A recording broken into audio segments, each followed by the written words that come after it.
How's it going, family? How's it going, family? How's it going, family? We are excited. We are hyped. We Feel on the black light, ready to get down. on slice cave, any rich satisfied, got Interesting show on today. You know, I'm Nick.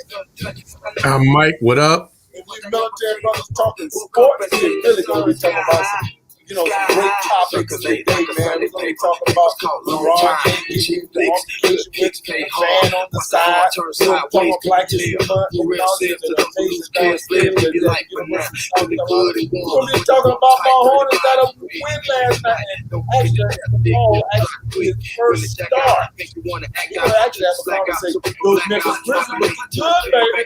Looking good, but still don't have two key pieces back. Then we're going to rank those power forwards, man. So we're going to be excited about today. You guys join in. Make sure you subscribe to our page. If you're on Twitch, make sure you guys follow us. Link up. Make sure you guys chime in. We want to hear what you guys have to say. We're excited. We're excited. We're ready to roll. I'm Nick. I'm Mike. We're military brothers talking sports.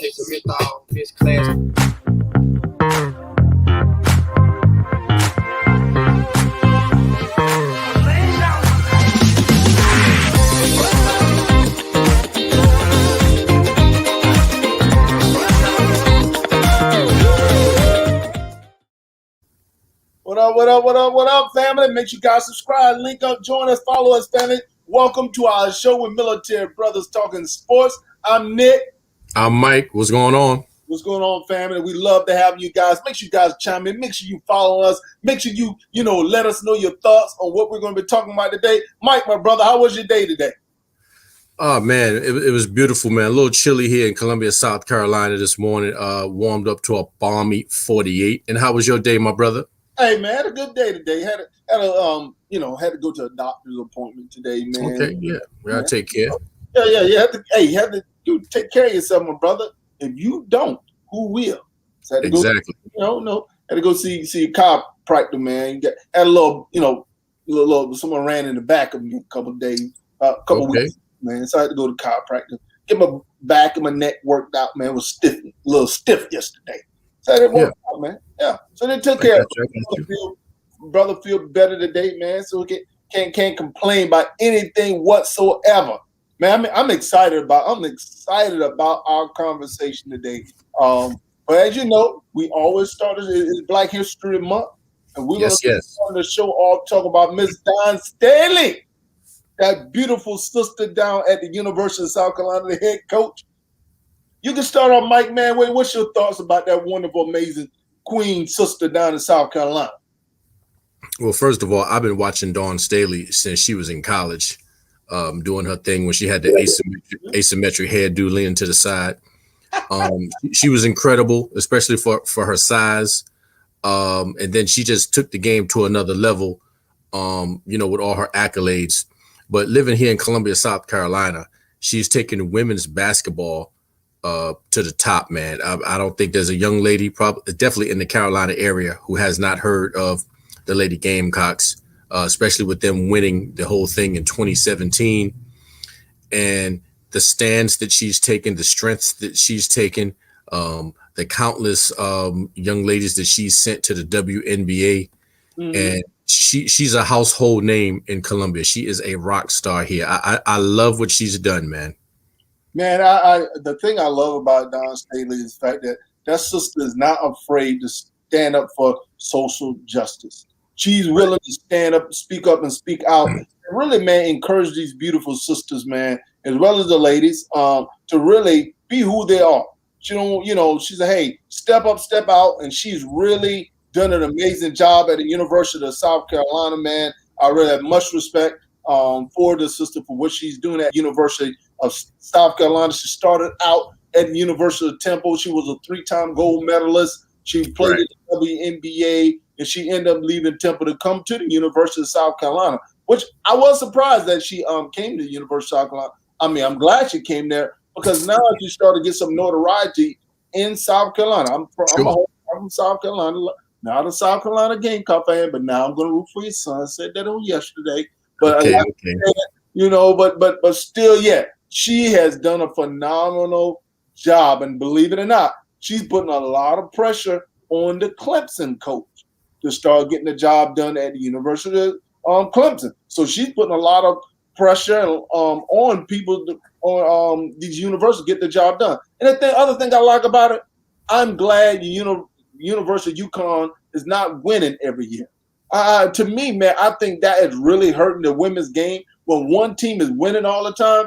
Right. Not there. When you have that balance to where where you cannot predict who's going to win, it makes keep people interested in watching the games and stuff like that. Right. And on that note, I waited a little while for this, maybe about 7 to 8 years, but the Lady Gamecocks finally put that smackdown on UConn last year, and they put it on them something awful, man. It was a work of art. Dawn has studied the game. She knows the game. And as Darryl said, that, she was quite the ball player, man, University of Virginia. And the thing is, I watched Dawn take the ladies to the Sweet 16, the Elite 8, the Final 4, and finally the championship. It's like she got better each year. And I watched her strategy. I don't think at one time, she let a set 5 start. She never started her powers out at first. She wanted to see what the other team has. And then she worked her ladies in and out, according to what she needed, man. And I think she explained that to them. And I kind of like that. Listen, we here to win. If you want to average 20, this might not be the team for you. I know you came from whatever high school and you was a star, but this is what we're trying to do here, and it works. And I watched her, and I wasn't sold at first, but now I'm definitely a fan, man. Number 1 in attendance, arena stayed packed. I had season tickets that year, 2017. Okay. And yeah, she's incredible, man. I mean, Lady Gamecock basketball is on the map. Yeah, man, and she really has turned that whole university, upside down. Okay, at one time, a couple of fans would come to the University of South Carolina game to see the women play, but now, man, pre-COVID, fans were really coming out to the arena to see the women play. And to me, man, I love that. The women put forth the effort. I have the athletic skill set of the men just because of the physical physical capabilities. But my thing is that it still is a good game to watch, man. When you can still enjoy the game. You still can, appreciate the work that they have put in. I like to see competition. And so I love to see the competitiveness between the ladies. And they go hard. They go hard when they're out on that court. And I just would like to see more attention being given to the women's as well as the ladies out on the court. So like I said, man, nothing but respect for what that lady has accomplished. She was a great player at the University of Virginia. Like I said, in the WNBA, and then how she transitioned, how she's transformed the university. Right. To me, man, I think she's underpaid. Can you believe that sister's only getting paid $300,000 a year? Well, I'll touch base on her pay in a second. She has a lot of perks, but I also want to add that the Lady Gamecocks had to travel when they were the number 1 seed because of that flag at one point. Mm-hmm. Dawn held her peace for as long as she could. And now that flag has been removed, they let the playoffs come back to South Carolina as far as the ladies are concerned, the NCAA. And my whole thing is that should have been happened. Now Dawn and her team is taking a stance, and there's a lot of people who don't agree with it, whether it's the anthem, whether it's their T-shirts. And she says, look, you might not like it and you might not understand it, but respect it. That's all we're asking.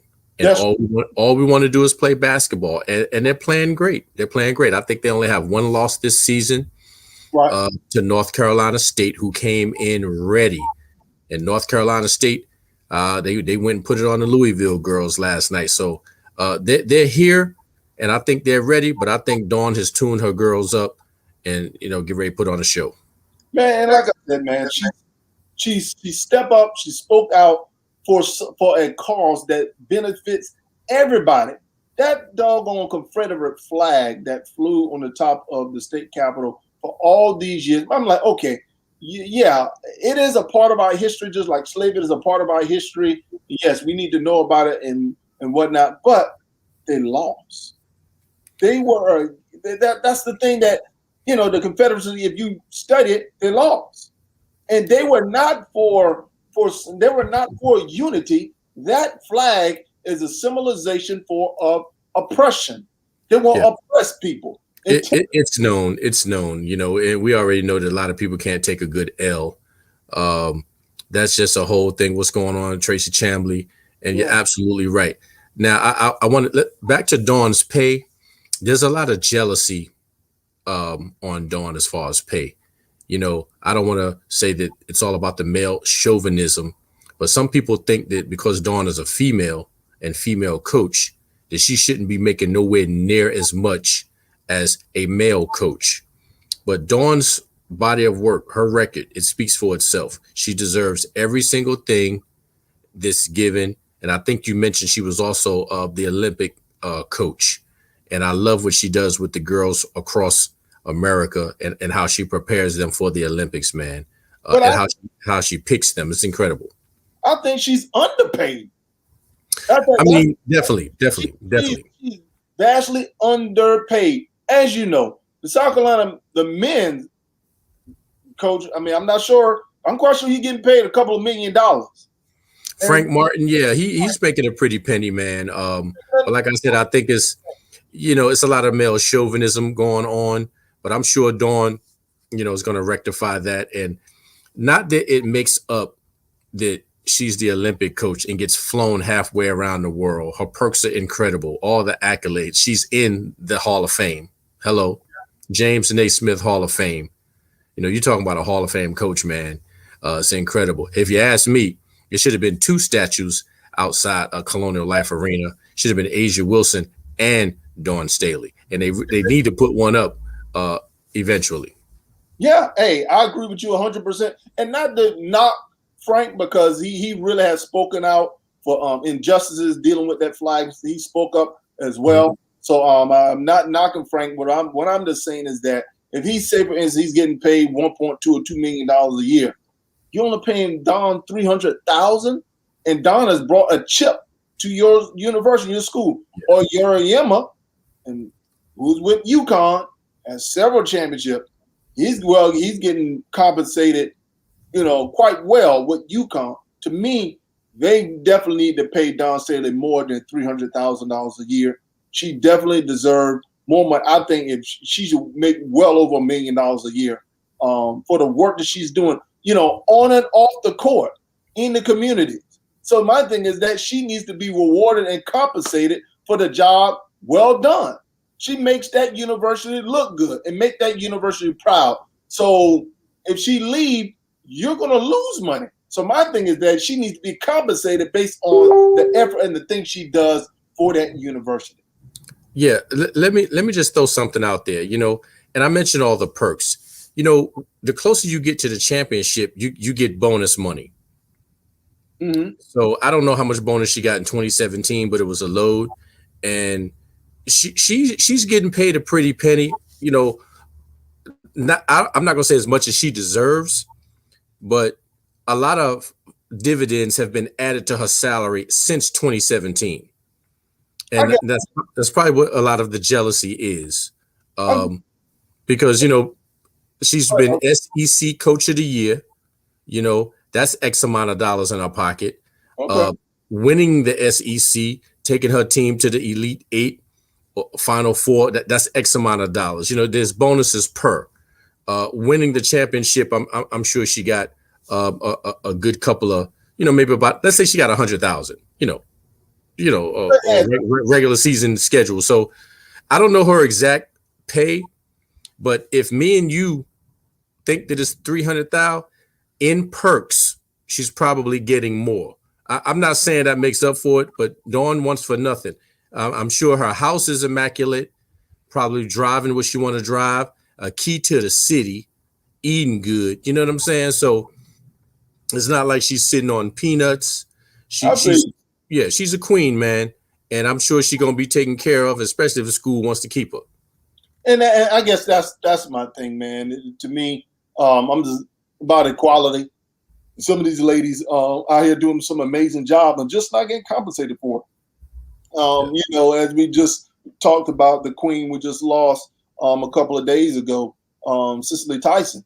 Just think about all the years, man, she was getting underpaid. And even, we have a lot of actors and actresses, people of color who are not getting paid their worth.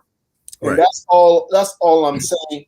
Pay the sister, man, what she deserves. And that's really my really comment and my battle with this whole thing. If she's put in the work, if she's done a good job, reward her. That's just like if you do a good job, you want to be rewarded for the work that you do. And that's all I'm saying. She's a valued person on and off the court in the community.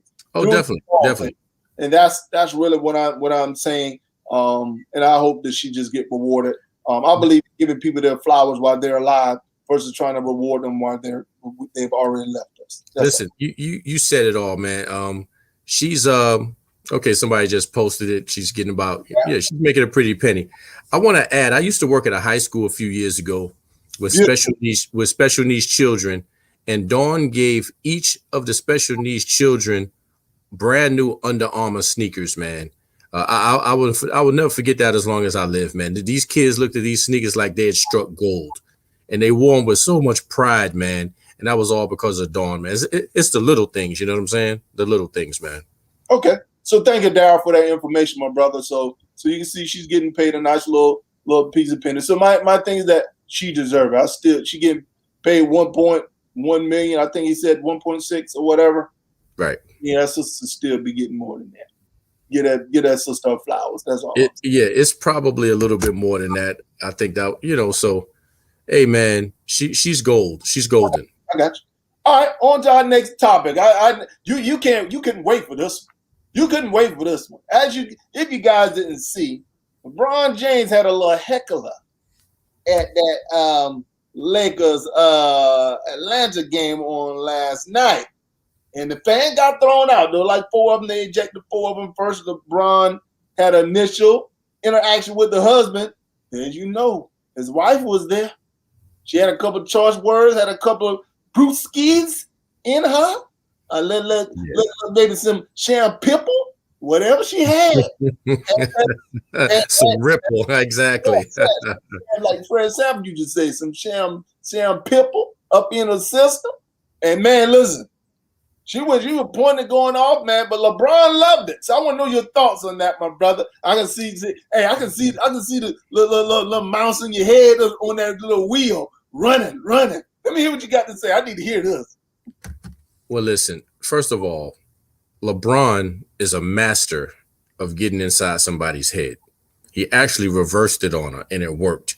Because if LeBron can let Lance Stevenson blow in his ear, and not turn and swing on this dude, some little drunk miscreant, and I'm gonna try to be PG up in here, going off on him literally means nothing. She took the biggest L. She just wanted to be Instagram famous by going off. It had nothing to do with her. LeBron might have been staring at the dude. And I think if two men are going at it at a game, whether you're a fan, whether you're a player, let that go. You standing up after a couple of, martinis, going off on LeBron, using your finger to talking about you going to get him jumped or whatever it is. Sister, please. Does she not know that LeBron is an icon and fans will lose it? She's lucky to get out of there. Man, I don't even want to talk about it, man. LeBron. Hey, we're going to talk about this. And let's do it like this. Yeah, let's do it. It wouldn't have paid for Savannah James to be there. Hey, man. Hey. I wish that sister could have teleported herself from wherever she was and just landed in that stadium. Hey. That was what? Concerning who? And walks clean over there and go to work. Listen, yes. my whole thing is I can understand why the young lady get upset. As you know, if someone's talking smack to you, and you got your significant other there, whatnot, man. I can understand why she was standing up for her man. Stand by your man. That song. So trust you me. That's what she was saying. She didn't like how LeBron was talking to her man. So she stood up and stand out. She's a hold up. She said, hold up, I need to speak up. You know I'm gonna talk to him like that. But you heard LeBron. She outstood him. You can stand up. But she took over. She took over. You almost didn't know that the argument was with dude. Listen, you got to realize, but you heard what LeBron said at the end, right? LeBron said he missed the fans. He missed that interaction. That's why I didn't have a problem with it. LeBron said, hey, LeBron didn't even want her to get ejected. So obviously, I don't think she was being disrespectful, but I think she was just speaking up and just to defend her man. And she said it was her man that was her husband who was initially between LeBron. So I can see that. I can see that, man. I can see your wifey, man. You getting in it back and forth, man. Your wifey having like, hey, you're not talking about husband like that. What the word? Hey, I can see that, Mike. You're giving a lot of benefit of the doubt, my brother, and I got it. I get it, got it good. But this is my thing. What's your thing, baby? LeBron got into it with her husband, and I don't know what LeBron did. Did he stare him down? Did he do a dunk? Did he do his patented hit the chest and pump? I don't know. But for her to stand up, point her finger, I'm going to get you blanked up. Hey. Then want to yell, oh, how you feel getting a 25-year-old kicked out the stadium? First of all, sister, you way over 25. Stop it. Stop it. And as I looked at the dude, clearly there's been some gold digging going on. So what she needs to do is calm down and be lucky that she struck gold and stay in her lane. Hey, man, Trace, you got to let me know what she said on Instagram. Hey, because of that, she got an additional 15,000 Instagram followers. Because of that, you know the song on TV, like, girl, I saw you on TV. Say, yeah, girl, I had to tell him. He couldn't talk to my man like that. I'm just saying, man. You know. That's exactly, Daryl. If you're a grown man and can't speak up for yourself, and your woman got to come over and take over. Hey, and that was at a game. That was at a basketball game, and she know LeBron is a commodity. She would have never did that in the street because she would have got met with a little bit more heat than she could handle. You talking about Savannah? No, that sister who jumped in LeBron's face with her finger. She wouldn't have did that in the street. She only did that because she know LeBron never would come off that court, never would say anything. Yeah, he might have went off a little bit, but she did that to be Instagram famous. She's met her goal.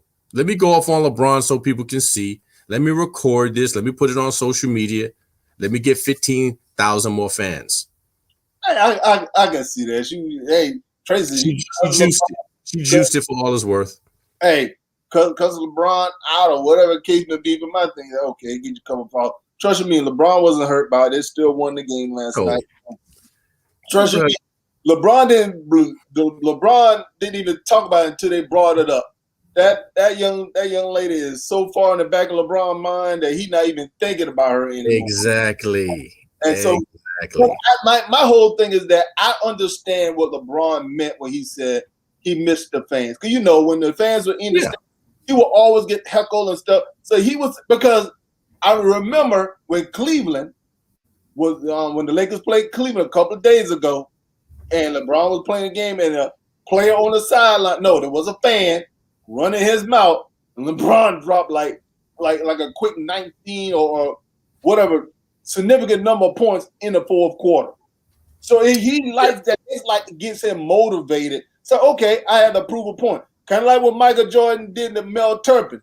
Remember that one when the guy he went and pick on somebody on your own side. Mike got the ball, give him the next time, and dunked on Mel Turpin. He said, is that big enough? Fans get these players motivated and amped up. That's why they miss the fans, man. Listen, I got what you're saying, but I like what Daryl said. He better be glad LeBron James' mama wasn't there, Gloria James. Oh, stop it. and Savannah. It might have been a mama wife jump. LeBron would have told his mom like he told him before, woman, sit your behind down. I remember that very well. She was hitting Kevin Garnett with her pocketbook on his ankle. But listen, man, I feel you on that. Yeah. Everyone caters to the fans and plays and get hyped up, and you might can poke a sleep in bed and somebody go off. I get that. But this blatant disrespect, that's not the first time a female has called LeBron out of his name and talking about what she was going to do and got kicked out. So if me and you at the game and we were like, LeBron, you too big to be shooting threes, get yourself down low. He come in and dunk it. Okay, ha. That's competitive. That's the fans. Courtside Karen sitting on there with her man and her drinks going off. That's her new name, Courtside Karen. Why you call her Courtside Karen? Yes, that's her name on Twitter, and it has exploded. And that's who she'll be addressed as. Courtside Karen then had too many martinis, and now she want to go off because her man can't stand up for himself, or she want to secure that gold digging that she's done, because that brother got to be at least 30-something years older than her. How you figure that, man? I saw the picture. Hey, he still got it. He still got it. His wallet still got it. Hey, she said she happy that's what she wants. She got what she Hold wants. on, man. Let me. I can't get my phone in there, can I? Yeah. What? Oh, you want to bring a picture of what you try? That's him and her. Y'all go on Twitter or Instagram or Facebook. That dude looked like the ultimate warrior now. Not when he was wrestling. Stop it, man. Oh, man. Stop, man. Stop it. Stop. Oh, man. I can't believe you going off like that. Dude looking like Mickey Rourke. Man, stop, man. Why you come? Come on, man. It wasn't him, man. I cannot believe. Stop it, man. Dude looking like the ultimate warrior in retirement at his Hall of Fame speech at the WWE. And they're really calling her Courtside Karen. Exactly. I love it. Man. I think you would. All right, on to the next topic, man. Them Hornets, baby. You see them Hornets got that win last night? Did you see those Hornets get that W? Okay. I knew you was happy for some reason. Hey, did you see them Hornets represent last night? It's who they beat, I think, that you're more excited about. Hey, and guess what? The Heat are getting healthy. They had Butler back last night, so I'm happy the fact that Butler. But the thing I'm more excited about, ball started. Rozier well overdue, long overdue, man. But my thing is that Rozier and Graham has been playing pretty good. So it's a matter of deciding who you're going to start him over. My thing is that, okay, Graham is like a scoring point guard. It's a good shooter. To me, Charlotte really need a solid shooting guard that they can bring there. That's why I was saying, man, Charlotte should have went after Jackson. I would have tried to trade. Or my thing is that I like Malik Monk. Malik Monk, he scored 36 last night. Like I said, Charlotte finally, I don't know if you've heard the dog or whatever case, they're starting to play him more. I noticed that the past couple of games, they're giving him more playing time. Malik Monk is a scorer. You have to get him shots. So my thing is that, dude, you have to put the ball in his hand. In order for them to be successful, he's a scorer, he's a shooter, he's in the defense. Charlotte problem is they don't have no big man in the middle that can move the crowd. Big man in the middle to get the job done. Now, speaking of that, because those are your words, right? Yeah. The question is what they're going to do against the Sixers. That's the next game. And I'm glad that Charlotte is on a winning streak. I think it's 3 games in. That might be the season saver. What are they, 10 and 11, something like that? I'm going to have to pull the record up. Okay. But beating the 76 is going to be tough. And it's because of the fact that the 76, I mean, you think about it. 76ers has Ben Simmons playing the power forward position. Ben Simmons can get the ball off the rebound, put the ball on the floor, and everybody can run down the court. That's an asset to have. Ben Simmons is also a good defender. He's recognized one of the best defensive players in the league. So he plays defense, he gets everybody involved, and he put pressure on you on the offensive end. So it's going to be difficult for them to beat Philadelphia. I mean, they beat the Nets. So they did get that win, but a lot of people are beating the Nets now. They hadn't found the chemistry. But Oh, okay. All right. the same. But Ball, he started his first game last night, and Lonzo Ball looked good, man. I like the way the team looked out on the court. But the issue is, find who are you going to remove off the court if you insert Ball into the starting lineup. To me, I think this is what I think they need to do. They need to keep Ball coming off the bench, and this is the reason why. You want to showcase Graham as well as Rozier to trade them, get a trade piece. So you got to Okay. show them, you got to expose them in order to trade them, in order to create that space. Now LaMelo can move into the starting position. To me, I think they should trade both Graham as well as Rozier. To me, the starting lineup should be you have Ball, Monk, and Hayward. That should be the backcourt. Because now you have Hayward can shoot outside, Monk can shoot the outside, and Ball can hit an occasional three as well.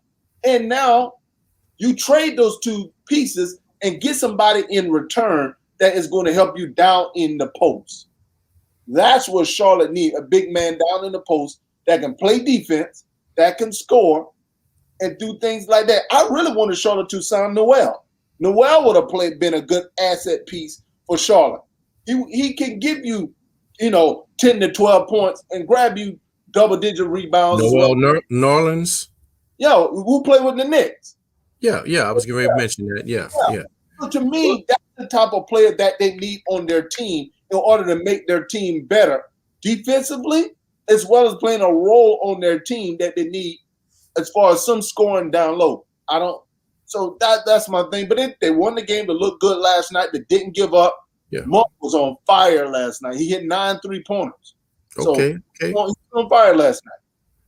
I mean, we'll see, man. My thing is this. Okay, if you want not LeVar, that's your friend. You want the Ball kid to start.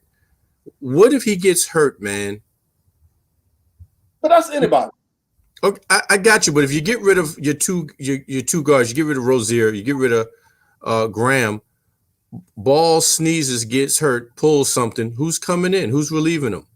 But that's my thing. You're going to have a point guard that end up backing them up, coming off the bench. And I can understand that. So that I don't foresee them getting ready, trading both of them. I can see them getting rid of one of them. Mm-hmm. And then during the summer, because I'm letting you know, Graham is going to be asking for a nice contract when his contract is up. He's going to be trying to get that double-digit contract. But my thing is that signing him to a contract, does that take your team to like I said, the next level, next step up? To me, the players that you should be signing back to a long-term contract are those players that are actually going to have your team step up. If you've seen not even making the playoffs with you, and I'm going to sign you to a long-term contract, my thing is that you need to be that asset that we need that's going to move your team in the right direction. And to me, that's what winners do. You can look at the AD trade. They package all those players up. No, and I'm not like a fan. I'm just using it as an example because you packaged it. You brought a player on your team that actually would help you win a championship. That's LeBron's doings. That's LeBron's doings. Everybody doesn't have a LeBron that can put a team together like that. No, I got that. But he handpicks. I mean, I got that. I get what you're saying. That chemistry that you just reeled off, some people go for it as like a roll of dice. Then there's teams that try to do that. They just can't quite get it there yet. I always thought that the Hornets' problem, and I hate to put it on MJ like that, but with a man of his caliber and a man of his status, it shouldn't. If you can get all these guys to get on Team Jordan and to wear your gear, you got guys boxing in your gear, you got guys running track, playing baseball. It shouldn't be that hard to get an elite team over there under his tutelage and rise to the top. Mike got that type of power, man. He knows the game. If he handpicked and chose his players like LeBron did, Hornets would be unstoppable, man, because when you play for Mike, you know what to expect. He only pulls the elite. He only wants guys who come in there hungry and want to play day in and day out. That's why when he got to the Wizards, he had to clean house. But Then all of a sudden they go to the playoffs. This is the thing. The difference in Michael Jordan and LeBron James, you really have to look at their mentality. Michael Jordan is mostly that he got to realize everybody's not like him. So LeBron role, even on the court, he plays a role to where he wants to get everybody involved. So I think he sees that everyone has a role that they actually play. Michael Jordan still has like that dominant mindset of, okay, I need that dominant player. But dude, everyone plays a role as far as you trying to be successful. Michael Jordan, he is too involved with the decision making. And he hired a old guy from the Lakers, 70-something years old. He's not West. He rode on West's coattail, and you're not Jerry West. Jerry West know how to pick talent. Right, definitely. The whole Laker organization, yeah.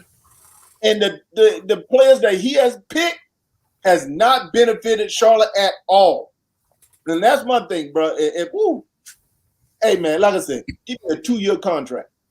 That's all I need, Mike. 2-year contract. You give me a 2-year contract, You're a clean house, man. Listen, I wouldn't make no dumb signing like you signing doggone Gordon. Yeah, you signed over $30+ million. I can get a sign for $14-15 million that can produce at the same level as Gordon. Because you think about it, last night Gordon really didn't score like he. My thing is that in paying someone at that level, man, you need to impact on the offensive end as well as the defensive end. You need to be a game changer, and he doesn't do that. True. I don't know what it is, but there's something behind that, and Mike's involved. There's no way that guy couldn't handpick talent or get someone to handpick talent who wants to play for the Hornets and make them a contender like a Lakers, a Jazz, Heat, Denver. It's just no way, man. I don't know if Mike's chilling and sitting back and he realized that, it ain't going nowhere. Let it just manifest itself. But I'm telling you, there's no way that MJ couldn't say, listen, I'm trying to put a dynasty together who's hungry. I just refuse to believe it. Charlotte problem, man, is the person that evaluating talent and putting the pieces together. I don't care. The only way you can win a championship, this applies to all teams across the board. Chemistry is key. Definitely. And pieces, if you do not put the right pieces together, and I see Darryl talk about Scottie Pippen. Scottie Pippen need to stay in that booth and continue to run his mouth and talk about he don't know talent. But I'm just saying, that's the only reason, and that's even your Knicks. You can look at your Knicks roster, and I see, and you see your boy. He asked to go down to the G League. Dennis Smith Jr. Which I agree with that. He's not getting no clock up there. To me, trading Dennis Smith Jr. to the Knicks was a career destroying move as far as Dennis Smith Jr. is concerned. But I wanted Dennis Smith before Frank in the initial draft. You drafted a kid from France who couldn't do nothing near what Dennis Smith was doing. I think Dennis Smith just fell through the cracks, man. Very athletic dude. There's something that's just not there. And if they try to find chemistry, they don't want him in it. That's just the way I feel, man. I got you, Darryl. I got you, my brother. Okay.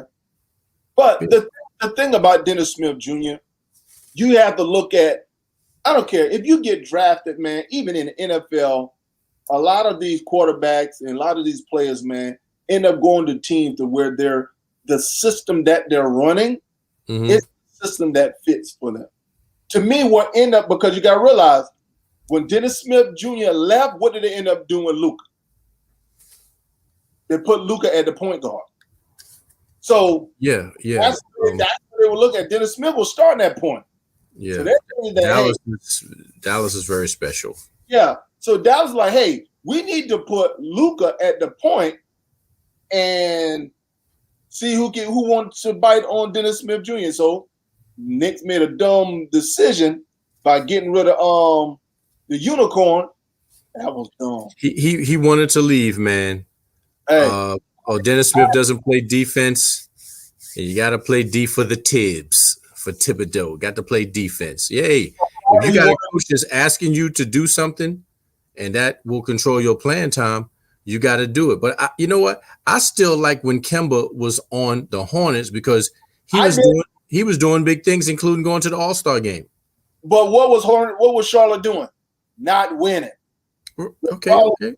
So my thing is that as it pertains to Kemba Walker and him being here in Charlotte, the thing I kept saying, I said the problem is you're not surrounding Kemba Walker with good assets and good pieces that complement Kemba Walker that makes the team better. When the Charlotte Hornets made the playoff, Charlotte Hornets had a nice little nucleus around Kemba Walker. They were making the playoff, but what they weren't going for. So my thing is that they had Lee, they had Williams here playing the small forward. This one Lee signed with the Knicks and whatnot. They had that clown Batum they gave too much money to and whatnot. So my thing is that, dude, it's about you putting the key pieces together. I don't care. That's the only way you can win, by putting assets together, put pieces together that fit. Kemba Walker, look, when they drafted Kemba Walker, you know who they passed on? Actually, they drafted Batum. Not Batum, Biyombo, who's actually with Charlotte now. There you go. I was about to mention him. Right. They got Kemba Walker. Guess who was the very next pick after Kemba Walker? Go ahead. With the Golden State Warriors. No one knew how good Clay could be, though. No, that's not the point I'm trying to make.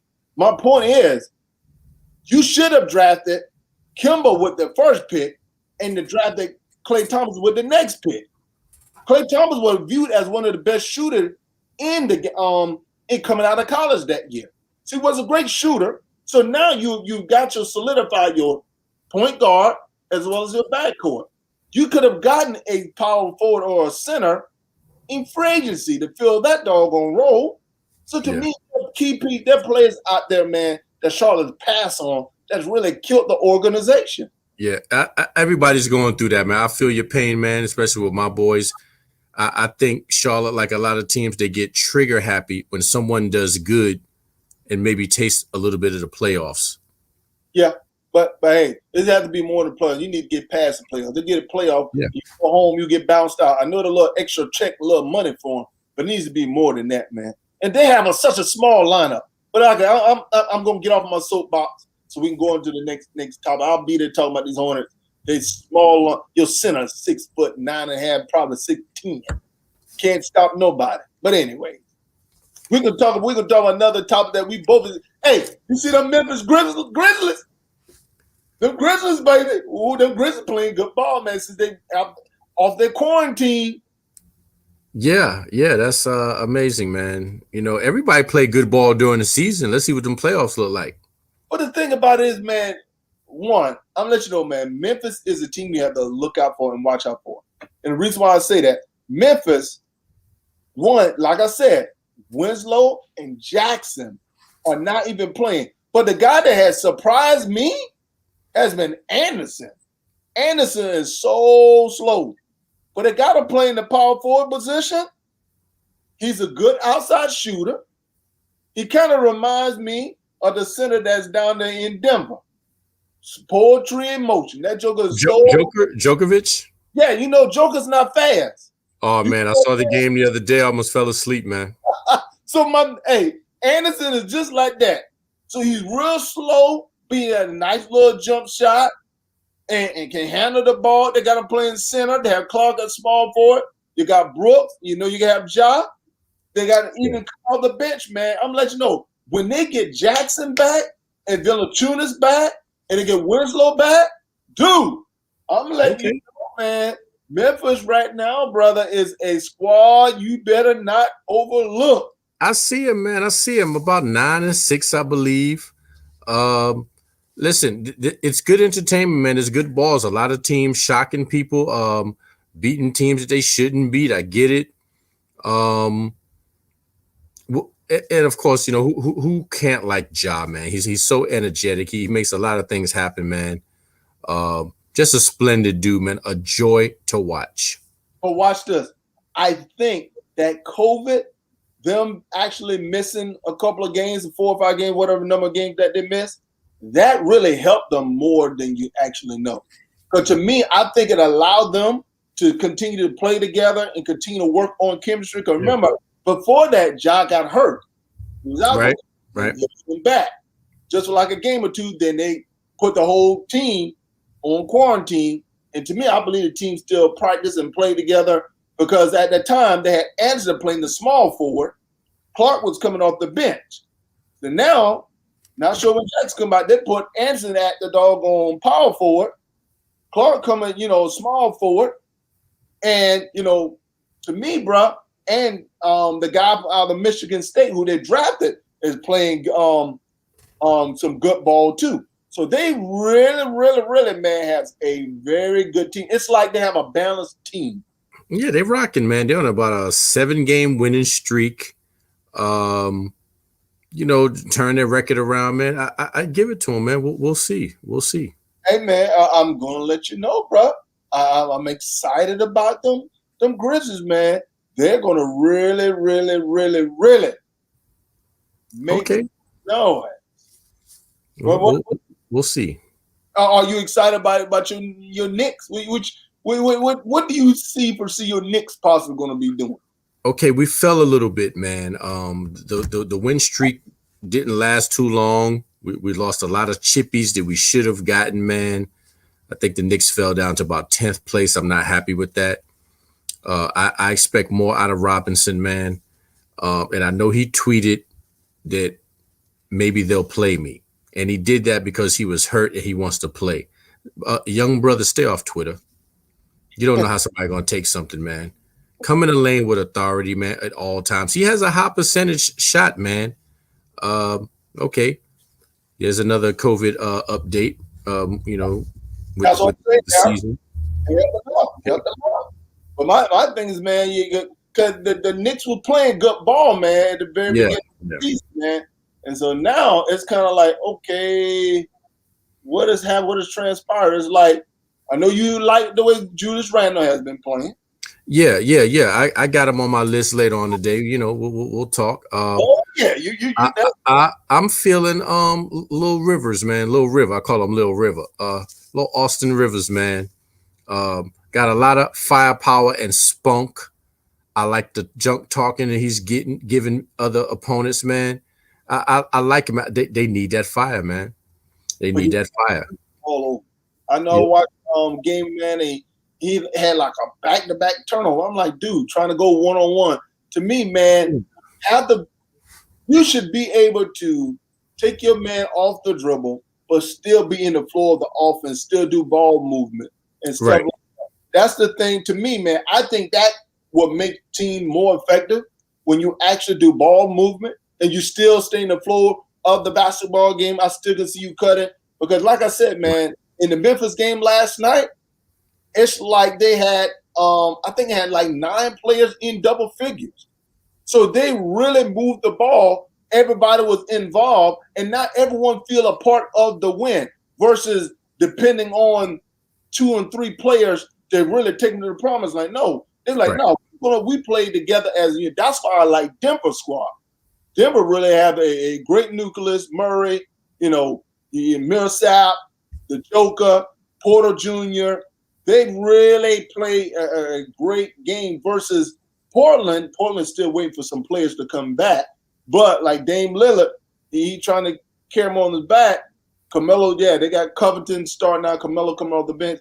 But to me, those squads to where you're getting everybody involved, and that will really make LeBron so dangerous, is the fact that he plays the role of getting everybody involved. He knows he's a freight train running downhill. No one can stop him. So he's like, okay, I can get mine. Let me help you get yours. Because I'm like, no, when the other players are scoring, the Lakers can become very, very dangerous. Tracy Chambly, thank you. I'm going for it myself. Knicks need about a 3 to 4 game winning streak right now, but we got 2 in front of us, the Bulls and the Blazers. Let's do it. You think the Knicks are going to beat the Bulls and the Blazers? Listen, man, calm down. I always believe. When you're a true fan, you believe, man. Anything is possible, man. We can do it. We can do it, man. I felt like I'll be watching the game tonight. I got the MSG package, man. I'm not going to turn it in yet. I felt like Charlotte would have gone. I felt like Charlotte could beat the Heat, but I was excited to see how Ball played as far as him starting his first game. Right.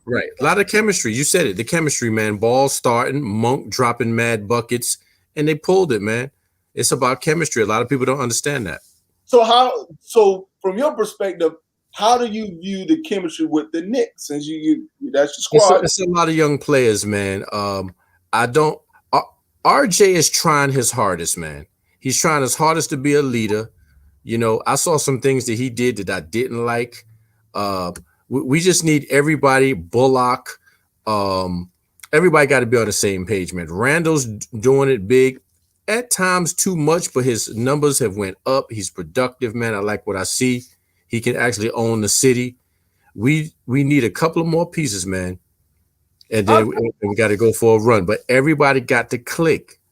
Austin Rivers, man, I'm going to give him a chance, man. I like what I see, but I still want quickly bringing that ball up. So Bullock is Bullock starting for you guys at the shooting guard? I think one game he was starting, but yeah, it's touch and go, man. You know, trying to find the right chemistry, man. I'm a trust Thibodeau because I've seen him in action before, man. So I'm gonna see what he's gonna do. Mike Woodson is back on the staff. I'm feeling that. I'm loving that, man. So I said it, man. Point, bonafide star, big man mixing it down low. Point guard. Been missing it for a strong minute. But y'all been looking for a point guard for quite some time. Yes, my brother. I know this. Keenan Frank. If I knew Dolan, I would call him. If he would take my calls, let me rephrase that. Because if he had throw Charles Oakley out, who am I? Wow, that was straight up disrespectful. You don't to the fullest. To the fullest. Oh, hey, you don't do that, bro. Everybody had it Dolan for that one.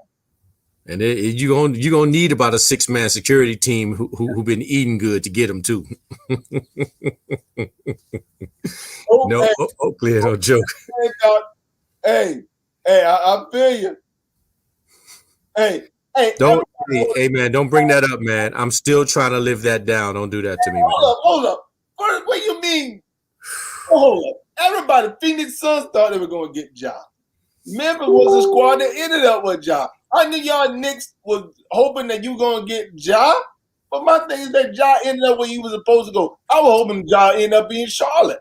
Here we go. Of course. So my thing is that, hey, it is what it is. I'm cool with Ball. To me, Ball is a good asset. For sure. Yeah, man. Look, man, young dude paid his dues, man. I'm ready for him, man. I wasn't sold at first, but I like what I see. All right, we're gonna move on to the last topic of today, man. Is your power forwards, my brother. Yeah. Y'all chime in. Y'all make sure y'all subscribe to our page. Make sure you follow us on Twitch and what that. They're gonna miss you, Atlanta. There she go. Here we go. Hold up, y'all. Listen, don't be coming that blasphemous conversation you talking about here.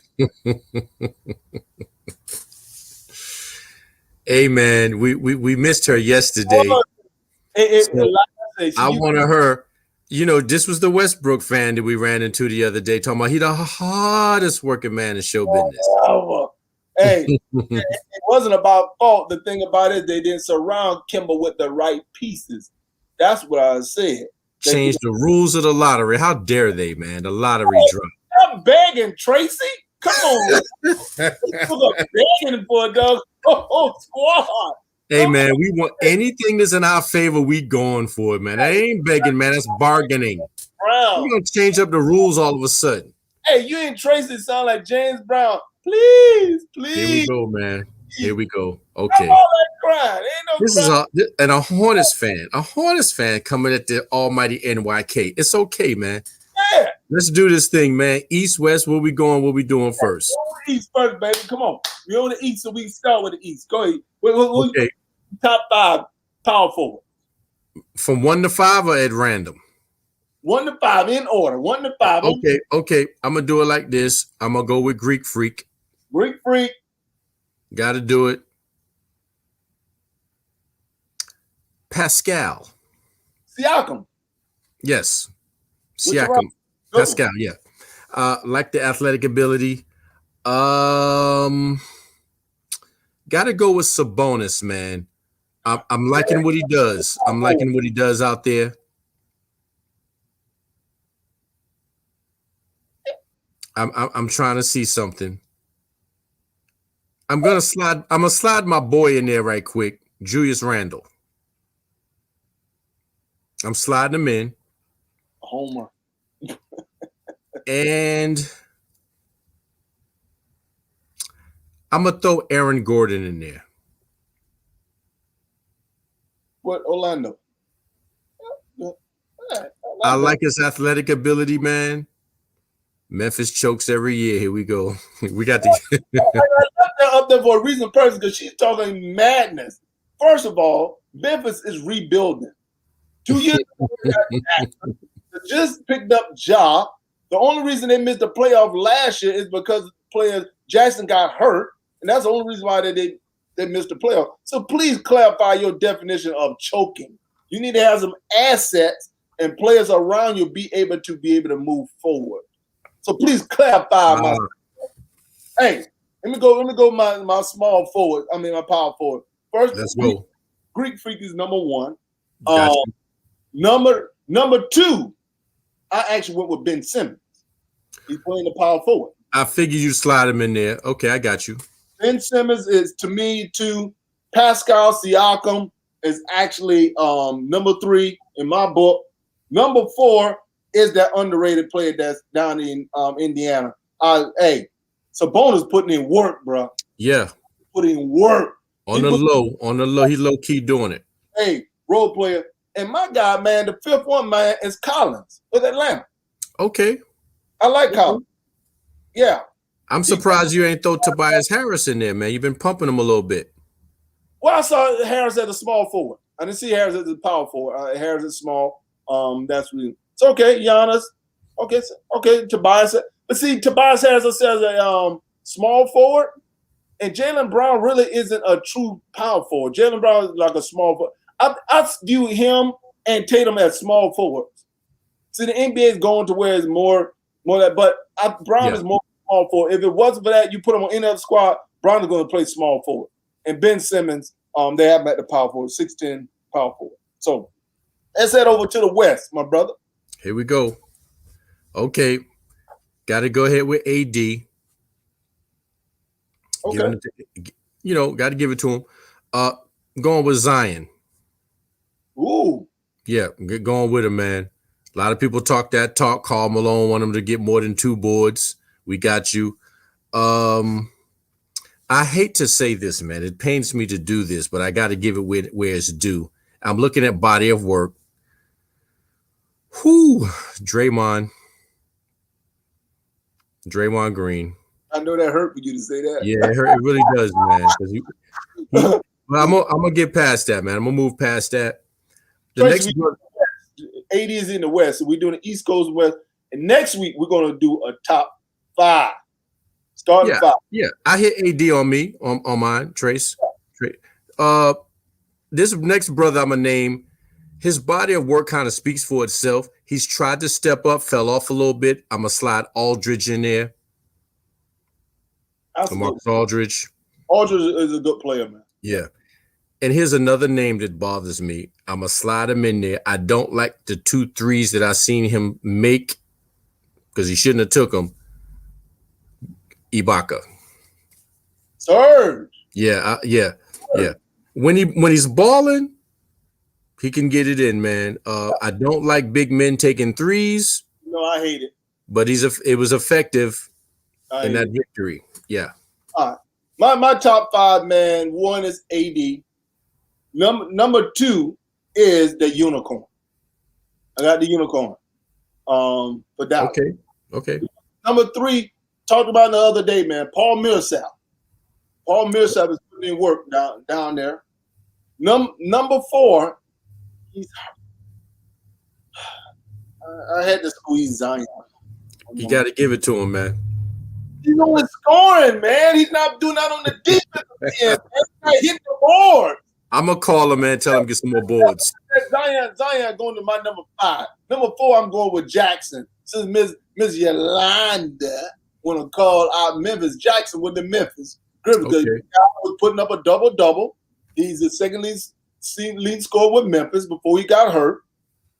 And I'm going to let you know, Jackson's a good player. I don't like the fact that he's shooting all them darn threes. That's the thing that irritates me. Right. So, hey, my brother, we at end of the show, my brother. You had important thoughts before we shut it down for the day.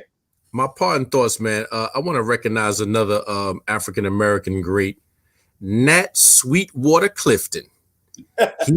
He was the first brother to play for the New York Knicks. Averaged 10 points a game, 8 rees, led the Knicks to about 3 finals from 1951 to 1953. True pioneer, and he's on a stamp. You know what? I don't have nothing else to say after that comment. Make sure you guys subscribe to our page. Make sure you follow us on Twitch. Make sure you follow us on Facebook. All the stuff, man. We love you guys. Appreciate you guys chiming in to the show for the day. As you know, every day, I'm Nick. I'm Mike. And we are Military Brothers talking sports. Make sure you guys follow us on tomorrow. Peace.